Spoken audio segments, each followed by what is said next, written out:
आदरणीय मान साहब, मनीष जी, अमन अरोड़ा जी, यहाँ पे आए हुए सभी मंत्रीगण और सभी मेरे एमएलए भाई बहन, आप सब लोगों को मेरा नमस्कार, सबको सत श्री अकाल।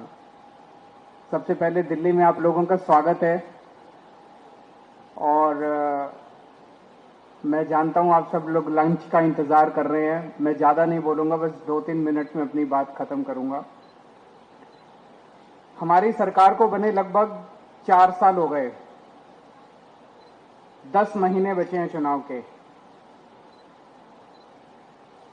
चुनाव के आखिरी साल में ऐसा बहुत कम होता है और ऐसी बहुत कम सरकारें होती हैं कि आखिरी साल में लोग उस सरकार की तारीफ कर रहे हों। 4 साल के बाद कहते हैं एंटी इनकम्बेंसी बहुत हो गई, एंटी इनकम्बेंसी बहुत हो गई। लेकिन पंजाब के अंदर मेरे पास रोज सर्वे आते हैं, पंजाब के हर हलके के, हर इलाके के। आप किसी पिंड में चले जाओ, किसी मोहल्ले में चले जाओ, आज पंजाब के अंदर एंटी इनकम्बेंसी नहीं है, प्रो इनकम्बेंसी है कि सरकार बहुत अच्छा काम कर रही है कि नहीं कर रही है। लोग खुल के तारीफ कर रहे हैं, दिल से तारीफ कर रहे हैं पंजाब सरकार की। और जिस तरह के अभी काम चल रहे हैं, मेरे पास रोज सड़कों की फोटो आती है, जो सड़कें बन रही है। 40,000 किलोमीटर की, 44,000 किलोमीटर की सड़कें बन रही हैं। 9,000 किलोमीटर बन चुकी हैं। जून के अंत तक काफी बन जाएंगी, 1 महीने के बाद सारी और बन जाएंगी। ऐसी सड़कें आज तक पंजाब में कभी नहीं बनी थी। शहरों के अंदर, गली गली के अंदर सड़कें, गलियां बन रही हैं, सड़कें बन रही हैं। अभी परसों, शायद कल या परसों, आपने 250 मैदान खेल के, कल 250 खेल के मैदान, इतने शानदार मैदान गांव-गांव के अंदर, पिंडों के अंदर। पंजाब ने देश के सबसे अच्छे खिलाड़ी पैदा किए और वो खिलाड़ी तब निकले जब सरकारें उनकी कोई मदद नहीं करती थी। अब हर पिंड के अंदर इतने शानदार खेल के मैदान बन रहे हैं। 3,000 गांव में ऐसे शानदार मैदान बनेंगे और 6,000 गांव के अंदर नॉर्मल मैदान बनेंगे। हर गांव के अंदर खेलने के लिए बच्चों को मैदान मिलेगा। सारे जो तालाब थे, गंदे तालाब थे, उनकी सफाई करा दी गई। हर खेत के अंदर सिंचाई का पानी भेजा जा रहा है।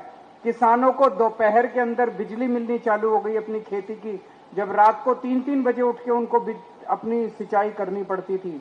बिजली मुफ्त हो गई। 10 लाख रुपए का इंश्योरेंस हो गया। 1,000 रुपए महिलाओं के अकाउंट में जाने शुरू हो जाएंगे अभी थोड़े दिन के बाद। इतने सारे काम मेरे को तो याद भी नहीं। इतने काम आज तक पिछली सरकारें, जब भी उनसे बात करो वो कहती थी खजाना खाली है, खजाना खाली है, पैसे नहीं है। हमने कभी नहीं कहा खजाना खाली है, क्योंकि ईमानदार सरकार है, ईमानदारी से काम कर रहे हैं। पूरे देश के अंदर आज एक बड़ा संकट छाया हुआ है। भारतीय जनता पार्टी ने जिस तरह से जनतंत्र को हाईजैक कर लिया है, हत्या कर दी है जनतंत्र की। कहीं पूरे देश में कोई पार्टी जीत के आ जाए, इनको कोई फर्क नहीं पड़ता।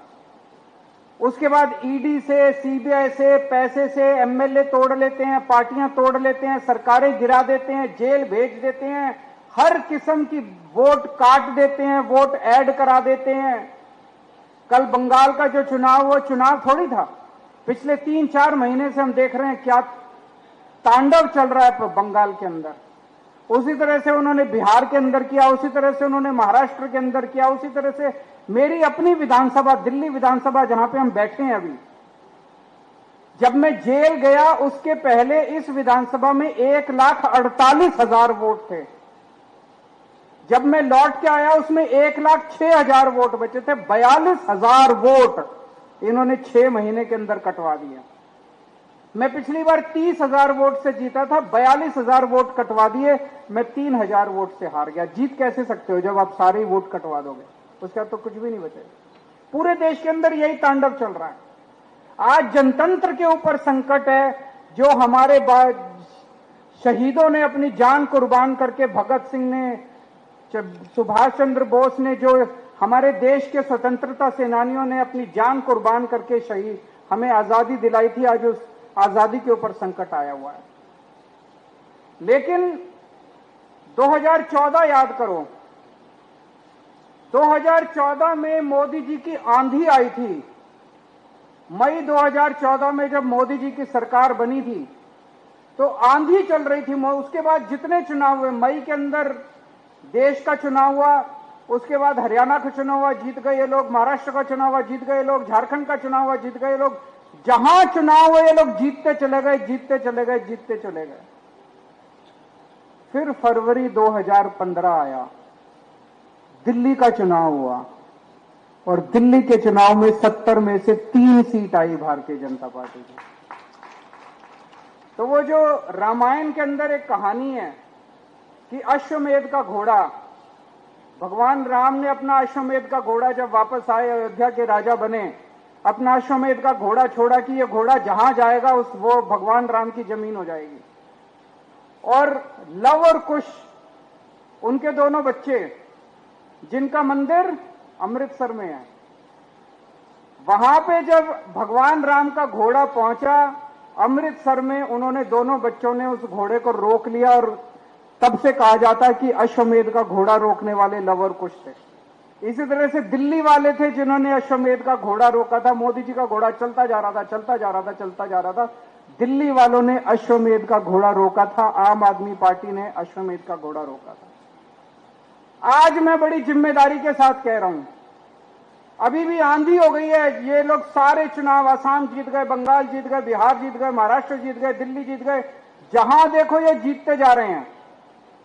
अगली साल फरवरी के अंदर जब पंजाब के चुनाव होंगे, इस बार अश्वमेध का घोड़ा नहीं रुकेगा। पंजाब के चुनाव के बाद मोदी सरकार गिरेगी, देश के अंदर मोदी सरकार का अंत पंजाबी करेंगे, मोदी सरकार का अंत पंजाब के लोग मोदी सरकार का अंत करेंगे। पंजाब का चुनाव मोदी जी का आखिरी चुनाव होगा, देख लेना।